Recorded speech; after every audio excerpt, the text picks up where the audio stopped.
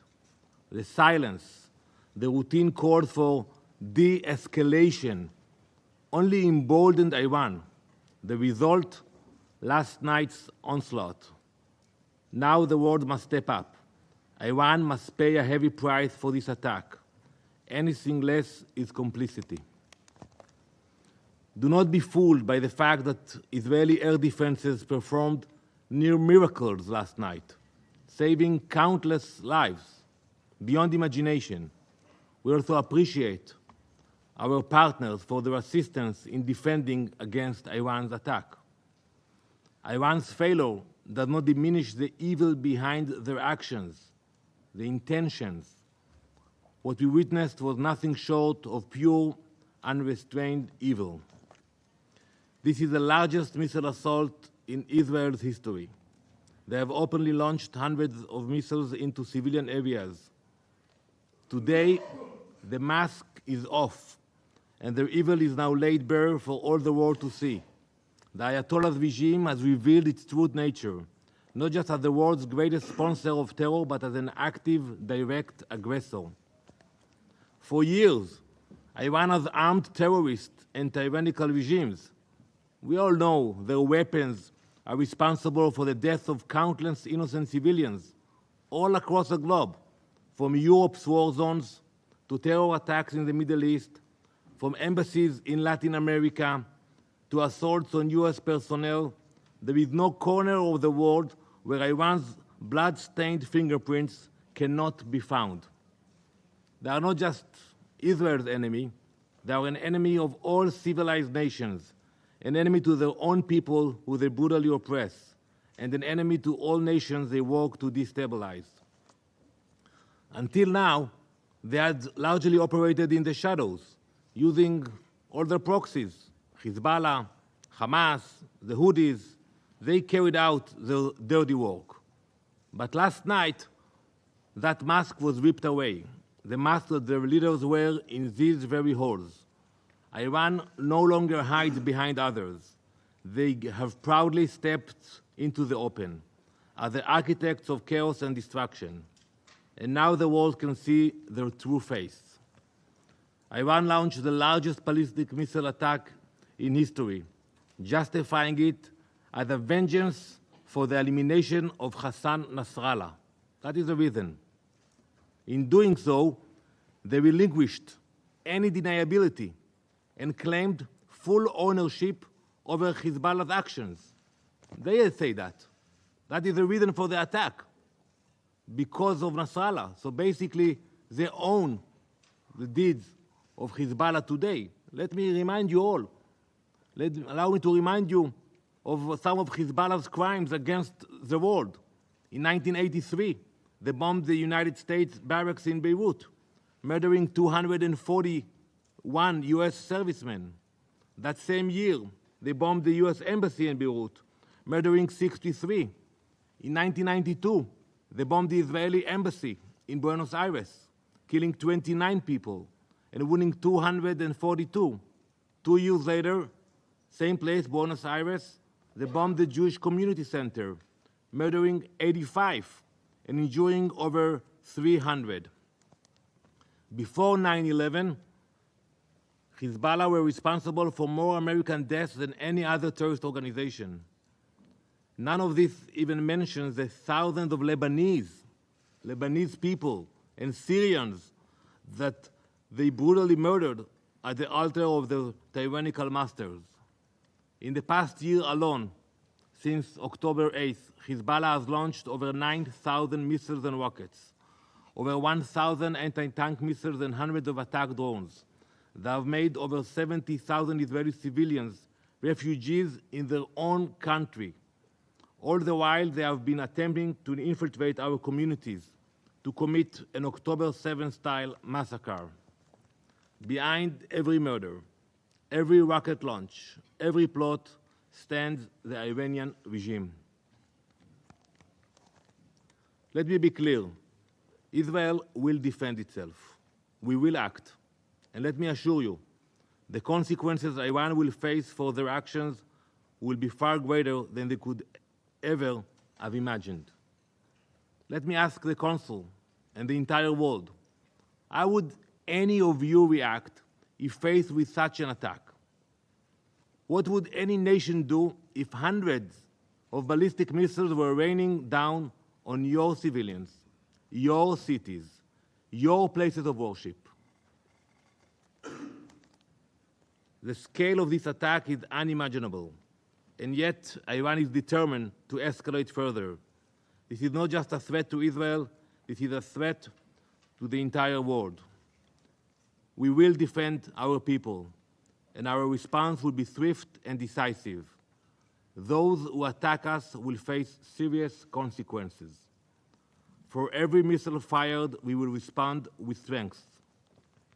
For weeks, I have sat in this Council warning of the growing threat Iran poses, urging you to take decisive action against this regime. I warned that Iran's desire for dominance would not stop at Israel's border, but the inaction of this Council has emboldened them.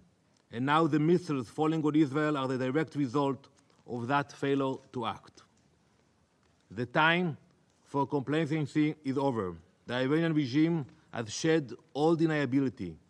They are no longer silent puppet masters. They are bloodthirsty aggressors, reveling in their violence and destruction.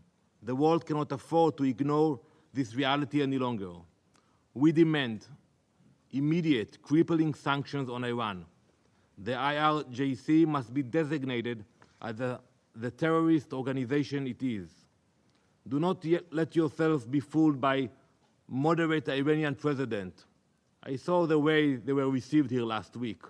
The meetings, the clapping. Iran's policy is dictated by its supreme leader, Ayatollah Khamenei, and under his rule, the regime has grown more aggressive and murderous than ever. Iran's true face is one of terror, death, and chaos.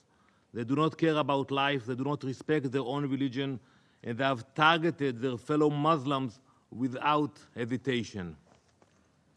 The time for empty calls for de-escalation is over. How can you do that? To equate Israel, a nation simply wishing to live in peace, acting in defense of its people, with an aggressor bent on our destruction is not just wrong. It is a grotesque and immoral distortion of reality. This is not a conflict between two equal sides. This is a battle between a sovereign country defending its right to exist and a regime that seeks nothing less than our extinction. And I repeat what I said last time. We have no border with Iran. We have no dispute with them. Ask yourself why they spend so much money and energy to build those rockets and to attack us. What is the reason behind it? Calls for de-escalation is a false symmetry, an absurd equivalence between the protector and the destroyer. Tonight actually, the Jewish people will welcome the new year. The past year has been the most challenging in our country's history, but we will prevail. In this coming year, we will not stop until all 101 hostages are back at their families' tables. Let the world understand, Israel will defend itself, and will do so with justice and strength. Thank you, Madam President. Je remercie le représentant d'Israël et je passe la parole au représentant de la République islamique d'Iran. In the name of God, the compassionate, the merciful, we congratulate you, Madam President, for assuming the presidency of the Security Council this month, and thank you for the convening this emergency meeting to address the ongoing Israeli aggression against Lebanon and critical situation in the region. We acknowledge Slovenia for its successful conclusion of the presidency in September.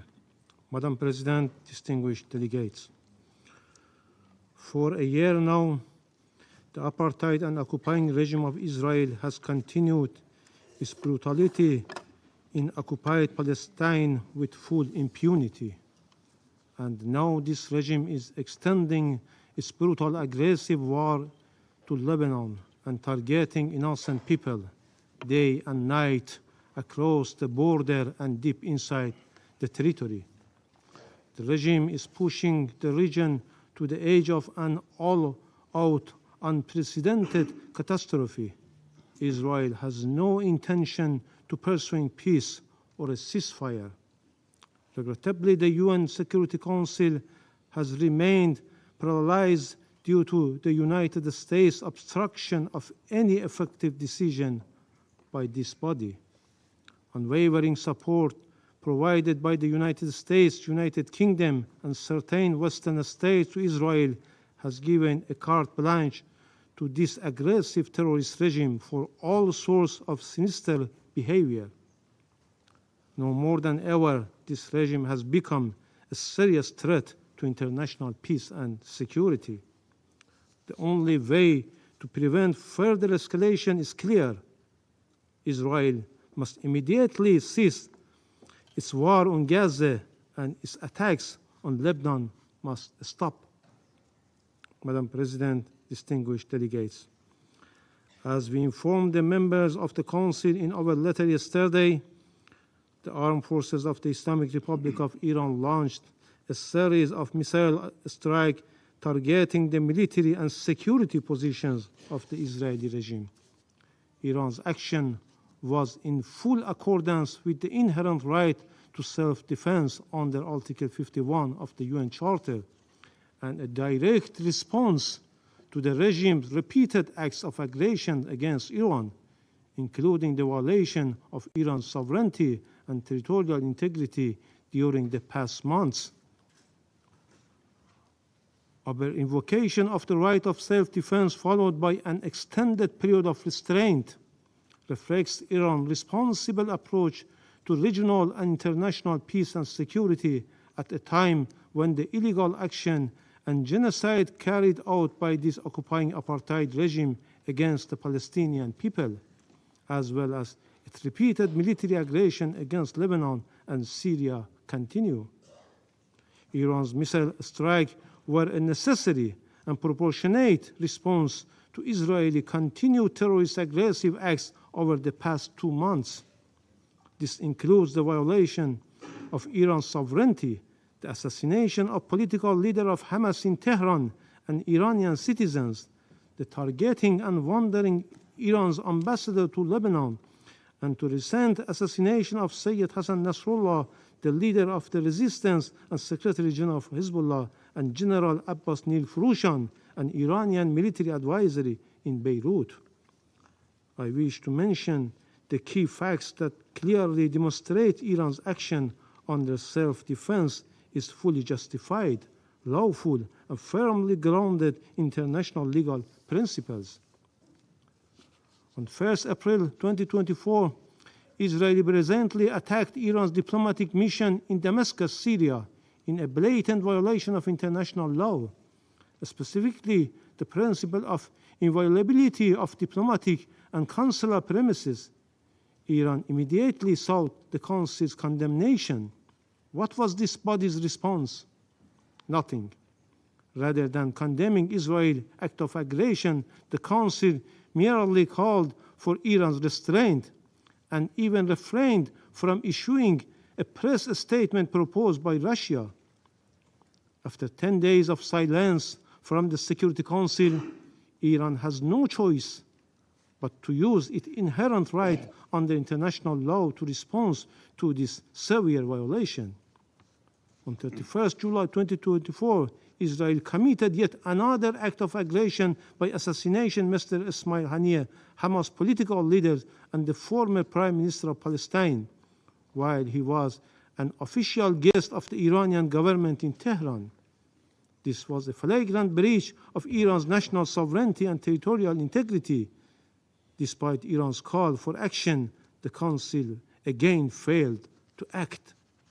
Meanwhile, several states, including the United States, urged Iran to maintain restraint, citing ongoing ceasefire negotiations. We respected these calls for diplomacy, yet no ceasefire materialized and Israel only grew bolder. Again, we witnessed another heinous crime by Israel, this time through the detonation of communication devices targeting the innocent people of Lebanon. A larger number of innocent civilians were killed and injured, including Iran's ambassador to Lebanon. This was yet another manifestation of state terrorism.